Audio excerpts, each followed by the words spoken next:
Bonjour et bienvenue sur Comptalia TV. Nous sommes en direct du 65e congrès de l'Ordre des experts comptables à Strasbourg et j'ai le plaisir de recevoir sur ce plateau Michael Fontaine, expert comptable et président de la commission financement des entreprises à la CCEF. Bonjour Michael. Bonjour Laure.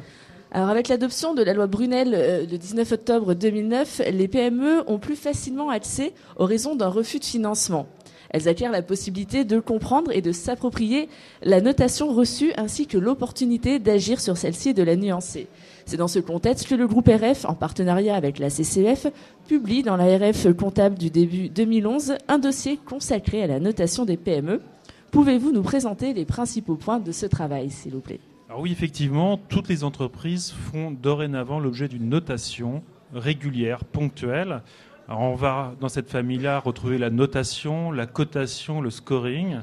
Donc il est déjà essentiel de bien faire la différence entre ces trois éléments. La cotation sera plutôt Banque de France, notation établissement de crédit et scoring, des outils d'évaluation de risque des défaillances des entreprises. Donc dans ce contexte, avec des normes IFRS qui s'appliquent, avec effectivement BAL2 qui a eu pour conséquence, on le verra tout à l'heure, d'imposer un système de notation interne aux entreprises, la culture de notation s'impose dorénavant aux entreprises. Donc c'est dans ce cadre que la CCEF a souhaité élaborer un dossier de travail documenté qui va présenter les différents scores, notations et cotations qui sont utilisés et appliqués en France, d'une part, et surtout présenter, je dirais, un mode opératoire, un accompagnement pour les entreprises et leurs conseils, experts financiers, experts comptables, en vue d'aider leurs clients à donner des éléments et s'approprier leur notation. D'accord. Pouvez-vous nous rappeler, dans un premier temps, les principes de la loi Brunel ? Alors oui, effectivement, la loi Brunel, qui date d'octobre 2009, est venue préciser que les banques ont dans l'obligation de communiquer aux entreprises qui en font la demande les raisons qui ont conduit à une notation. Alors cela s'applique pour les entreprises qui ont un crédit en cours ou qui sollicitent un crédit auprès d'un organisme bancaire. Donc, il est vivement conseillé aux experts comptables, aux experts financiers d'accompagner leurs clients pour un rendez-vous avec leur banquier pour obtenir toutes les explications qui ont conduit à la notation. Alors, pour parler de notation, justement, pouvez-vous tout d'abord présenter les différents acteurs qui prennent part à cette notation des entreprises ? Alors, effectivement, nous avons identifié 4 grandes catégories d'acteurs.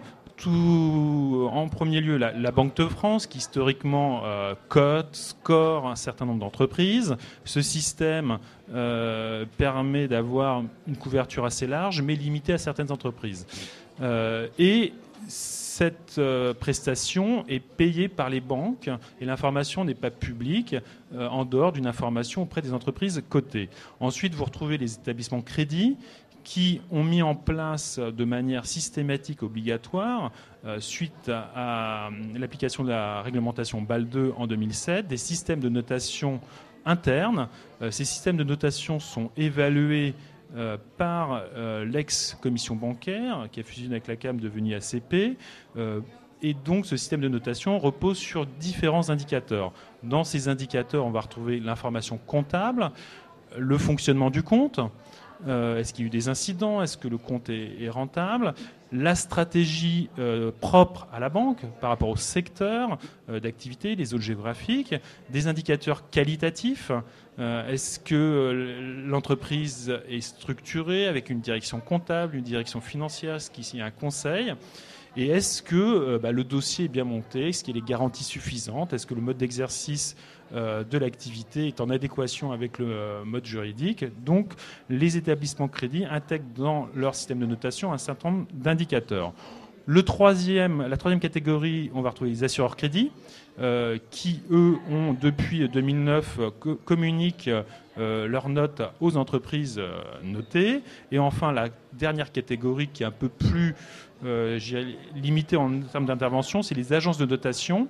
Donc on les connaît pour les notes d'État, mais elles notent également les très grandes entreprises qui réalisent un chiffre d'affaires supérieur à 50 millions d'euros ou qui ont un effectif supérieur à 250 salariés. Là, les agences de notation, elles sont payées par les entreprises. Voilà.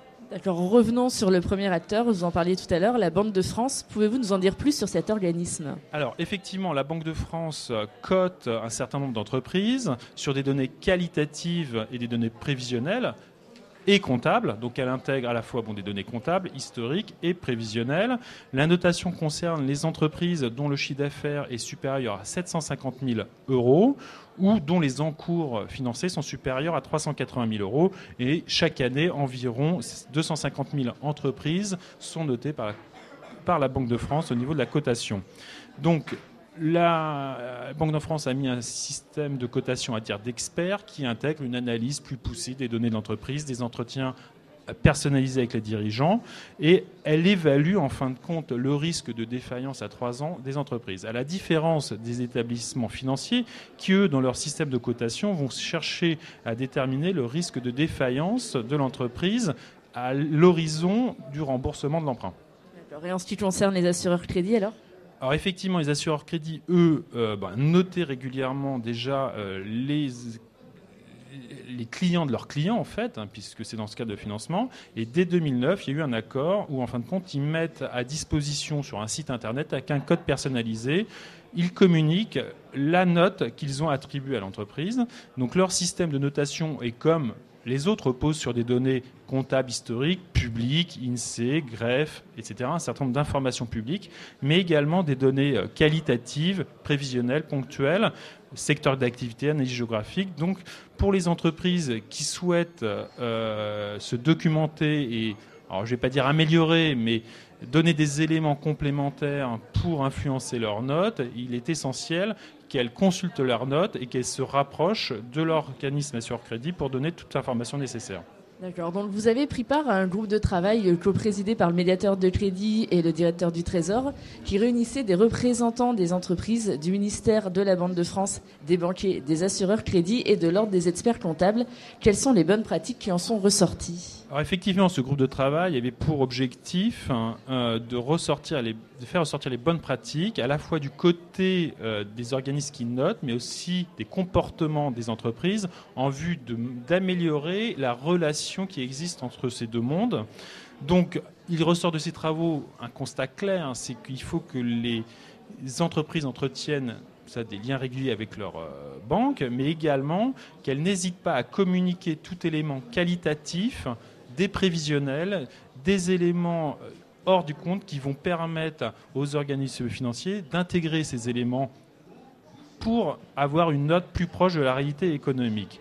Et donc il est vivement conseillé, ce qui ressort des discussions, d'informer les entreprises sur cette pratique, et notamment l'entretien en cas sur une notation comme dans le cadre de la loi Brunel, et que les experts comptables et conseils accompagnent leurs clients et donnent toutes les informations nécessaires et accentuent le lien privilégié de proximité avec leur interlocuteur au niveau de la banque. D'accord. Alors pour conclure, plus précisément, que conseillerez-vous aux entreprises pour influencer leurs notes ?